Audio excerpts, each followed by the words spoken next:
Our first topic concerns a team that looks like is at the very top of the NFL right now and did something aggressive that it's been working on for a couple of weeks to address one of the few areas that it has where you look at it and say, yeah, that's a potential problem going forward. Now, coming into the season, the Lions felt really good about where they were at the edge rusher position, and they had every right to.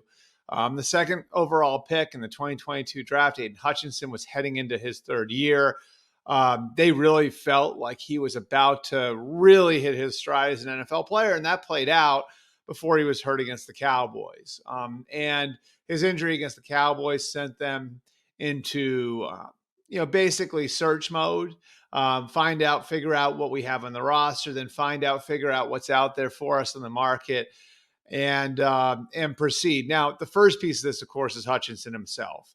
And the seriousness of this injury. And this is not a minor injury. I want to be clear about that. But as we've said here before, it definitely could have been worse. And while it was a freak thing and the broken leg is not what anyone would wish on anyone, the aftermath of it wound up being pretty fortuitous for both Hutchinson and the Lions. First of all, he was about 10 minutes away from a level 1 trauma center where one of the best surgeons in the world at this particular type of surgery was waiting for him, Dr. Alan Jones. As a result, he was on the operating table less than 3 hours after getting hurt at AT&T Stadium. And no nerve damage, no artery damage, no ligament damage. This is about as clean a break as you could possibly have. So obviously that's great news for Aiden Hutchinson, the person. What does it mean for him, the player? Well, it actually means that this isn't a pie in the sky thing, hoping that he'll play in the Super Bowl. He could get there.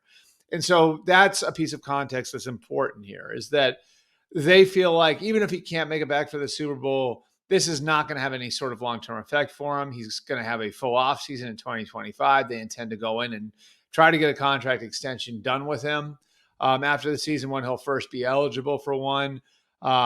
This is a pretty big blip on the radar, but in the grand scheme of things, it could have been much worse. And they don't expect this to have any sort of long-term impact on him. So how does that affect them on the trade market? Well, if you're going to go and swing for a Max Crosby or a Myles Garrett, it certainly could color that. Because if this was something that you say, okay, like this could be an injury that takes a chunk out of 2 seasons, you'd be more likely to go and get a guy at the top of the market like that. In the circumstance that they're in right now, you maybe more look at it like this is a 1-year problem, and can we find a 1-year solution, which is why, even though I know that they had cursory discussions with the Browns about Myles Garrett, like some other teams did, this was really focused on Za'Darius Smith for the last couple of weeks. Now, the Browns really wanted to get a 4th-round pick out of this. I think the feeling was, even though he was up after the year, Smith is a good enough player where you look at him and say that's a premium spot. You should be able to get a pick in the top 125, 150 or so for a player like that. The Browns didn't wind up quite getting there, but they did get close. So they get a 5th-round pick, a 6th-round pick. Za'Darius Smith goes back to Detroit with a 7th-round pick. So essentially they get a 5, and then they improve a 7th to a 6th in 2026. And Za'Darius Smith now becomes the best pass rusher on the Lions team. Because they do have some depth up front. They can rotate, keep his legs fresh. He is on the back end of his career. And he is a guy who, was a good effective pass rusher for the Browns this year, So with a skill like that, you would think that would carry right over. So, I think, a Lions team that really didn't have any holes, this is one place where you would look and say, okay, like the loss of Hutchinson is a big one that could have an effect on them. They go and they shore that up in the short term. Maybe they have both of them in the Super Bowl if they get there. And this really doesn't affect, what they're looking for at their edge rusher position in 2025 and beyond. So I think Za'Darius Smith sort of became the perfect solution for the Lions as this whole thing played out. And, now, I think you look at the best team in the NFL, perhaps maybe getting better.